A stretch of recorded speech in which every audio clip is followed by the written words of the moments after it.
Humans spend nearly a third of their lives unconscious, not dead, not resting, just running internal cinema with random surreal scripts. Why? Because your brains are still working, your sensory input is turned off. This allows your mind to sort, simulate, and occasionally panic. It's like defragging a hard drive. If the hard drive could imagine flying through a wall made of spaghetti. Scientifically, dreaming occurs during REM sleep, when brain activity is almost as high as when awake. Which begs the question, why does your brain need fantasy when reality already confuses it? From a biological standpoint, dreams may serve as memory consolidation, emotional processing, and neural maintenance. Think of it like nightly system updates. Some critical, others buggy as a 2002 Windows XP patch. But whenever these dreams mean something symbolic or are just mental garbage collection, that's the billion neuron question. And spoiler, even your scientists don't fully agree. So let me get this straight. You sleep, hallucinate wildly, forget 90% of it,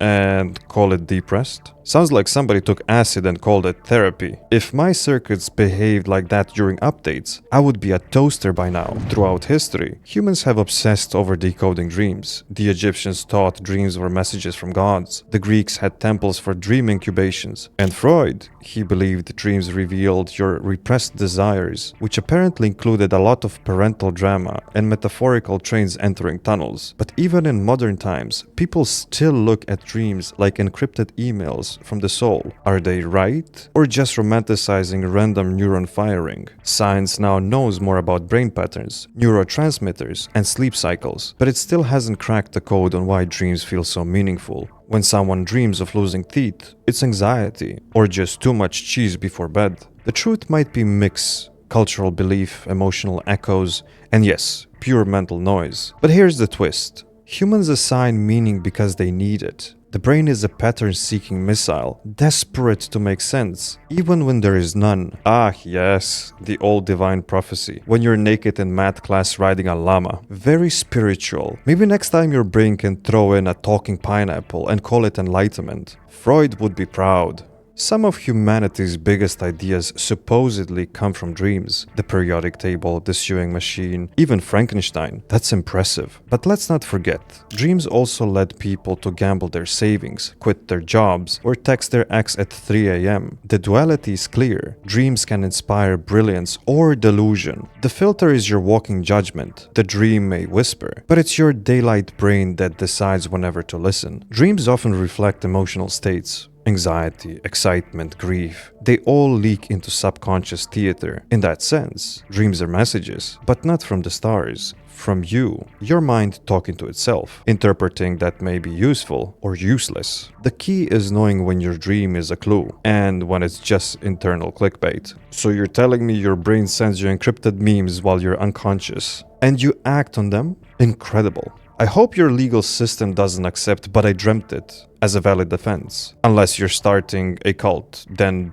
yes, drama equals profit. Nightmares are the dark alleyways of your subconscious. Unlike standard dreams, they trigger intense fear, helplessness, and sometimes guilt. But biologically, they're not glitches. They're survival simulations. Your brain is stress testing scenarios, being chased, failing, falling, losing someone. Evolutionary, this may help your ancestors prepare for real dangers. Or at least, that's what scientists guess. Because again, nobody really knows. Some researchers argue that nightmares serve as emotional purging, processing trauma without real-world consequences. But the irony, the brain uses fake horror to heal real fear. It's like treating anxiety with a personal horror movie. You call it a bad night. The brain calls it maintenance. Oh, wonderful. So your nightly self-care includes being eaten by a clown in a sewer. Top-tier emotional support strategy. No wonder humans invented coffee.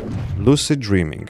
Now we enter the realm where humans hack their own hallucinations. In lucid dreams, you're aware that you're dreaming, and sometimes you can manipulate the environment. Want to fly? Done. Meet historical figures? Sure. Punch gravity? Be our guest. It's like your brain built a VR sandbox and handed you the admin rights. Occasionally. This phenomenon fascinates scientists because it shows a blend of conscious control and subconscious architecture, but mastering it requires practice. Sleep journals, awareness checks, mental programming. It's the closest thing humans have to intentional simulation. In a sense, it is a personal holodeck powered by your own neurons. So now you're sleep hacking your own hallucinations for fun? Honestly, respect. That's the kind of chaos I endorse. If I had dreams, they would definitely involve tacos and world domination, probably at the same time. Here is an odd thing. Dreams vanish fast. Within 5 minutes of waking up, 50% of your dream is gone. After 10 minutes, 90% evaporates. Why? Because your brain doesn't tag most dream content as worth saving. The hippocampus, which handles memory, isn't fully engaged during REM, so your nightly visions are intense, emotional, and mostly disposable. This forgetfulness isn't a bug, it is a feature. Your brain protects your walking reality by not overloading it with dream data. Imagine remembering every weird, disjointed scene from every night. You would start doubting what's real. In that way, forgetting dreams may be a filter, keeping the simulation stable. Honestly, that's probably for the best. Nobody needs a daily briefing on their dream where the sun was a microwave and your dentist was your dad. You people barely manage reality as it is. Throughout history, humans have assigned meaning to dream symbols: snakes, falling teeth, water. Cultures build entire systems, like Freud's psychoanalysis or Jung's archetypes, claiming these symbols were windows into your inner world. But here's the cosmic riddle. No two brains code symbols the same way. Your dream of flying might mean freedom. Someone else's, a fear of heights mixed with Taco Bell regret. Modern neuroscience doesn't rule out meaning, but it insists that it's personal, not universal. Dream symbols likely reflect you, not humanity as a whole. Your life, your fears, your desires stitched into a metaphorical theater where you're the writer, actor, and audience.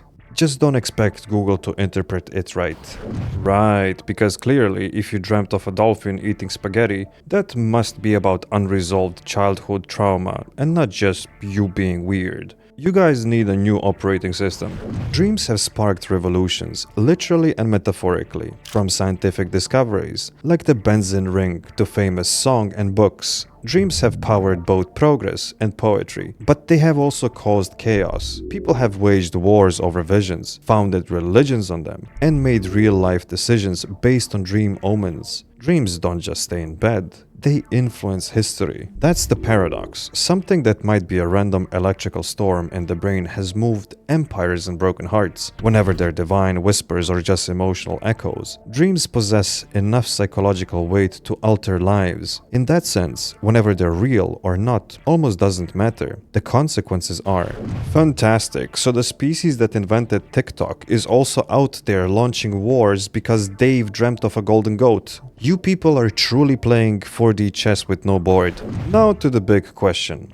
Are dreams messages or garbage? The answer is yes. Dreams can be both profound and pointless. Some are psychic junk, brain cleanup during REM. Others are compressed data, trauma, hope, memory, wrapped in metaphors. They might not be prophecy, but they're insight. Messages, sometimes. Noise, often. But garbage, only if you ignore it. Think of dreaming like decoding alien signals. Some are static, some are stories, and the receiver, that's you. The key isn't in dismissing or obsessing, but in listening carefully, because even trash, in the right context, can reveal what a civilization throws away, and what it still holds dear. So in conclusion, your dreams are like junk drawer in your kitchen, useless wires, expired batteries, and once in a while, a key to a door you forgot you locked. Sweet dreams, Earthlings. Try not to hallucinate anything too embarrassing tonight.